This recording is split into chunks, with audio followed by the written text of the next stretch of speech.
자, 여러분, 본격적으로 오늘 다룰 해설 속으로 들어가 보겠습니다. 우리가 오늘 파헤쳐볼 주제는 철학계에서 아주 악명 높으면서도 동시에 엄청나게 매력적인 인물이죠. 바로 현대 철학자 질 둘레즈입니다. 그의 철학은요, 단순히 머릿속에 새로운 지식을 하나 더 채워 넣는 게 아니에요. 우리가 매일매일 숨쉬며 살아가는 이 현실, 그걸 바라보는 가장 근본적인 관점 자체를 완전히 뒤집어 엎으라고 요구하거든요. 우리가 너무나 당연하게 여겼던 세상의 껍질을 어떻게 한 겹 한 겹 벗겨내는지 지금부터 같이 한번 살펴보시죠. 일단 진짜 흔한 일상적인 상황 하나 떠올려 볼까요? 동네 꼬마가 야구공을 훅 던졌는데 그게 잘못 날아가서 쨍그랑 하고 유리창을 깼다고 해봅시다. 여기서 질문입니다. 우리는 보통 너무나 당연하다는 듯이 저 공이 날아와서 창문이 깨졌네? 라고 생각하잖아요? 근데 여기서 한번 멈춰서 생각해 보자는 거예요. 진짜로 오직 그 야구공 단 하나만이 창문을 깬 유일하고 완벽한 원인이라고 100% 확신할 수 있을까요? 사실 여기서 진짜 흥미로운 부분은 우리가 평소엔 아예 신경조차 쓰지 않았던 수많은 숨겨진 변수들이 그 이면에 바글바글하게 존재한다는 겁니다. 한번 생각해 보세요. 만약에 공을 던진 속도가 아주 조금만 더 느렸다면 어땠을까요? 아니면 그 유리가 방탄유리처럼 엄청나게 단단한 소재였다면요? 그것도 아니면 날아간 야구공 자체가 푹신푹신한 스펀지로 만들어진 거였다면요? 이 수많은 변수들 중에서 단 하나만 삐끗해도 창문이 깨진다는 결과는 아예 안 일어났을 겁니다. 한마디로 A가 B의 원인이다라는 식의 아주 단순하고 깔끔한 인과관계는 어쩌면 우리가 만들어낸 일종의 환상일 수도 모른다는 거죠. 조금 더 확 와닿는 예를 하나 더 들어볼게요. 다들 축구 좋아하시죠? 손흥민 선수가 경기 중에 진짜 기가 막힌 가마차기로 환상적인 골을 딱 넣었다고 쳐봅시다. 온몸에 소름이 쫙 돋는 그런 순간이에요. 그럼 이때 오로지 손흥민 선수의 그 뛰어난 발차기 스킬 하나만이 이 엄청난 골을 만들어낸 단일한 원인일까요? 골망이 흔들리기까지 그 안에 얽혀있을 변수들을 쭉 늘어놓아 볼까요?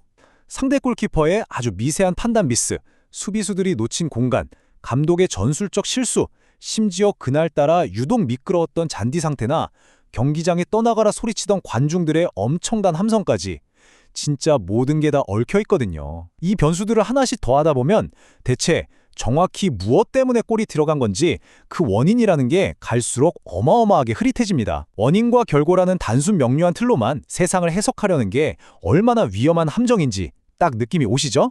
그러니까 결론은 이겁니다. 우리가 흔히 말하는 원인과 결과에 대한 모든 판단은 사실 그 복잡한 상황의 아주 단편적인 일면만을 보여줄 뿐이라는 거예요. 절대 완전한 전체 그림이 될 수 없죠.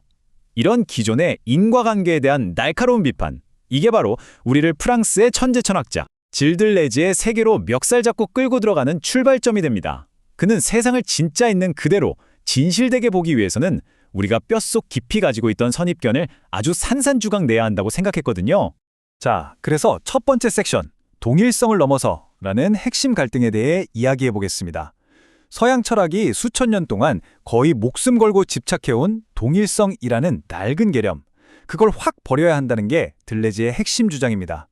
이 어마어마한 패러다임의 전환을 제대로 이해하려면 우리 머릿속에 기본값으로 깔려있는 동일성 우선 세계관이랑 들레즈가 새로 밀고 있는 차이 우선 세계관을 딱 맞붙여서 비교해봐야 해요. 먼저 우리가 너무나 익숙한 동일성 우선의 관점입니다. 이건 뭐냐면 우리가 철수나 영희를 볼 때 철수랑 영희는 이미 각자 자기만의 뚜렷한 상자 안에 들어있는 완전히 독립되고 완성된 존재로서 세상에 먼저 존재한다라고 믿는 거예요. 그리고 두 사람 사이의 차이는 그저 나중에 생긴 부차적인 틈새, 갭 정도로만 쳐버리는 거죠. 이게 진짜 우리가 평소에 세상을 보는 방식이거든요. 한번 상상해 보세요. 우리는 철수라는 사람 주변에 눈에 안 보이는 아주 튼튼한 울타리가 쳐져 있다고 믿어요. 이 울타리 안에서 철수가 한국에 살든 미국으로 이민을 가든 직업이 변호사로 바뀌든 그런 겉보기에 달라지는 특성들은 변할 수 있지만 철수라는 본질, 그 핵심적인 동일성만큼은 울타리 안에서 영원히 똑같이 유지된다고 찰떡같이 믿는 거죠. 근데 들레즈는요, 웃기지 마! 하면서 이 견고한 울타리를 완전히 박살내버립니다. 그의 시각은 완전히 달라요. 철수라는 고정된 존재가 먼저 있는 게 아니라 세상엔 끊임없이 굽이치고 변화하는 차이의 흐름이 먼저 존재한다고 봅니다. 우리가 철수라고 철석같이 믿는 그 형태는 사실 이 거대한 흐름 속에서 여러 조건들이 우연히 딱 맞아떨어져 아주 일시적으로 생겨난 환상에 가깝다는 거예요. 마치 우리 몸의 세포가 매 순간 다 죽고 새로운 세포로 교체되는데도 겉으로 볼 때는 어제랑 똑같은 나인 것처럼 느껴지는 원리랑 비슷하죠. 그럼 여기서 자연스럽게 다음 섹션으로 넘어가게 됩니다. 보이지 않는 힘, 잠재성과 전쟁 기계 파트입니다.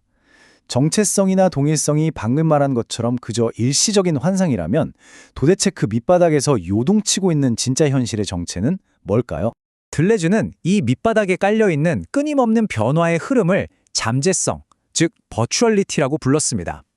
우리가 눈으로 보고 딱 알아차릴 수 있는 어떤 구체적인 형태를 띄기 훨씬 전부터 이미 보이지 않는 곳에서 막 부글부글 끓어오르면 요동치고 있는 어떤 힘들의 덩어리, 그런 상태를 말하는 거죠.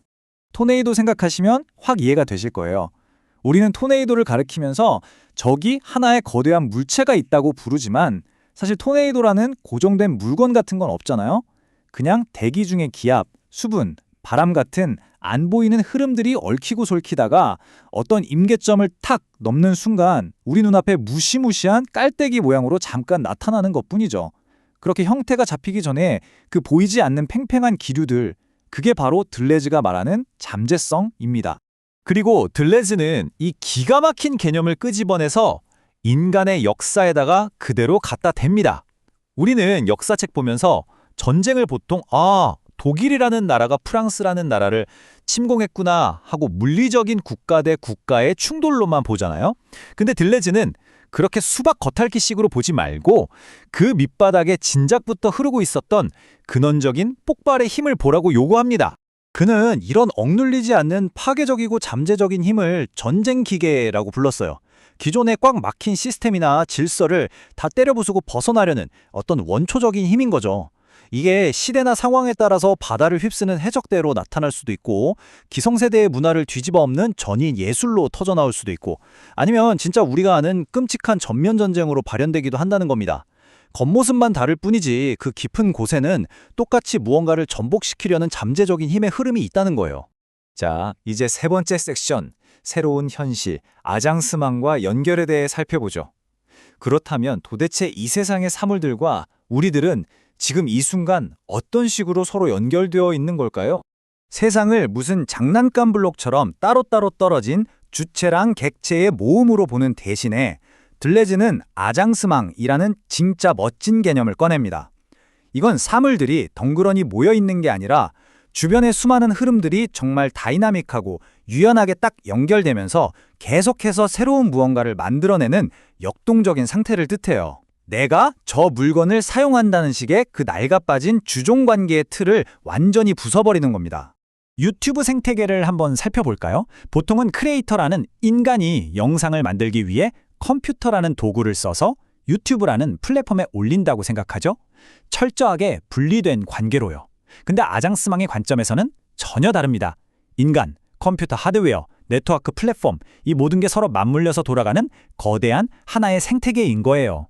심지어 관점을 살짝 틀면 컴퓨터나 알고리즘이 오히려 인간 크리에이터를 부품처럼 활용해서 끊임없이 컨텐츠를 뽑아내고 있다고 볼 수도 있죠. 누가 누구를 지배한다는 위계 질서 자체가 아예 사라지는 겁니다. 이런 식으로 내가 원래 가지고 있던 고정된 정체성이나 경계에서 과감하게 쑥 빠져나와서 기존의 룰을 허물고 계속해서 낯선 것들과 유연하게 접속해 나가는 이 짜릿한 과정을 들레즈는 탈영토화라고 부릅니다. 꽉 막혀버린 내 영토의 벽을 깨부수고 새로운 세상의 흐름에 올라타는 거죠. 드디어 마지막 섹션, 차별을 넘어선 윤리입니다. 지금까지의 이야기가 그냥 복잡한 철학자들의 말장난이 아니라 우리 삶에 아주 실천적이고 직접적으로 와닿는 메시지가 되는 부분이죠. 아까 우리가 처음 제기했던 동일성 우선의 사고방식, 거기에만 갇혀 살면 어떤 슬픈 일이 벌어지는지 아시나요? 언어를 예로 들어볼게요. 우리는 표준어라는 아주 인위적이고 딱딱한 울타리를 쳐놓습니다. 그리고 거기에 맞지 않는 지역 사투리들을 차별하기 시작하죠. 사투리도 그저 자연스러운 언어의 흐름 속에서 피어난 동등하고 아름다운 변형일 뿐인데 그걸 표준어에서 벗어난 틀린 말, 교정해야 할 촌스러운 것으로 취급해버리는 폭력을 저지르게 되는 겁니다. 근데 여기서 주의할 점. 들레즈가 야, 그럼 세상 모든 규칙을 다 때려 부수자 라고 극단적으로 나간 건 절대 아닙니다. 아주 무서운 경고도 하나 남겼거든요. 기존의 틀을 깨는 탄력토화, 물론 중요하죠. 삶에 활력을 주니까요. 하지만 안정적인 시스템을 다시 만드는 영토화 과정도 우리 삶엔 무조건 필요합니다. 무턱대고 모든 권위와 규칙은 다 나쁜 거야 하면서 맹목적으로 파괴하는 데만 혈안이 된다면 그 맹목적인 파괴주의 자체가 결국 또 다른 꽉 막힌 독재가 되고 맙니다. 이건 정말 경계해야 할 최악의 교조주의가 되는 거죠. 그래서 들레지의 이 말을 우리는 꼭 기억해야 합니다. 끊임없는 변화의 흐름에 생각을 활짝 열어두고 어제와 똑같은 동일한 것의 반복에 무릎 꿇지 마라.